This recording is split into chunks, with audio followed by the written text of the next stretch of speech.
Day I went to see the new house with my brother was the first time I met his fiancée, Penelope. She was a self-proclaimed banking elite who had just returned from London. She blocked me at the door, her eyes filled with nothing but disgust. "You're just a delivery girl. Stay outside. Don't you dare track dirt into my new house." I froze on the doorstep, stunned by her arrogance. My brother Silas stood beside her and let out a dry, awkward laugh. "Your sister-in-law spent a lot of time abroad, Sloane. She's a straight shooter. Don't be sensitive. She doesn't mean anything by it." I didn't want to make a scene on such a big day, so I turned to leave. But as I walked away, I heard her muffled, mocking voice behind me. "She looks so fragile. If she's really just delivering food, that's one thing. But I've seen girls like her. They don't just deliver pizza at night." She paused, a suggestive, nasty giggle following her words. "They deliver themselves. It's disgusting." My footsteps faltered for a split second. Then, I smiled. I turned around and walked straight to the sales office. "That down payment I just wired? Refund it. Now. Miss Sloane, are you sure you want to cancel the purchase? If you back out now, there's a 2% processing fee." The real estate agent looked at me with concern. "That's roughly $100,000. Hearing the number, I let out a soft, cold laugh. "That's pocket change. I'd rather throw it in the trash than let a woman like her live on my dime." The agent was speechless.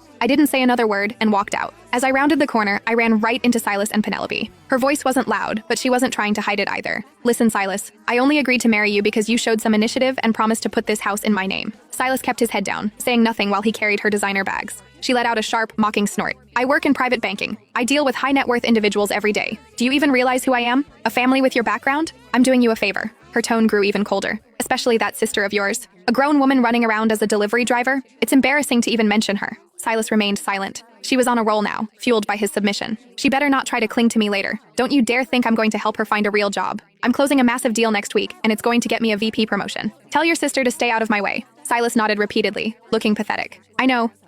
Don't worry. I won't let her bother you." I stood there, motionless, watching the shadow of the brother I used to know. She seemed to lose all restraint then. I've seen plenty of girls like her when I was in the UK. Believe me, her line of work is rarely clean. These delivery girls? She smirked. Who knows what they're doing for tips after dark? Right then, she looked up and saw me. The air went dead silent for a moment. I looked her in the eye and smiled. "Why'd you stop? Please, continue. What exactly do they do after dark?" Silas's face turned pale. He immediately stepped forward to cut me off. "What's with that attitude, Sloane? Is that how you talk to your future sister-in-law?" I didn't move. I just kept my eyes on Penelope. She recovered quickly, her sharp features smoothing into a mask of fake concern. "Don't blame me for being blunt. I'm saying this for your own good. If you weren't Silas's sister, I wouldn't waste my breath." She sighed dramatically. "I know you didn't have much of an education. I get that you want to make money. You don't have real skills like I do. But you shouldn't take the easy way out. Using your body for money, that's how you ruin a family's reputation." I let out a sharp laugh, ready to tear her apart. But Silas grabbed my arm, pulling me back. "Enough! Penelope treats you like family. That's why she's being honest with you. Stop being so ungrateful." He pulled at me, and suddenly, I found the whole thing hilarious. I didn't know if Penelope was being honest, but my dear brother, he was definitely heartless.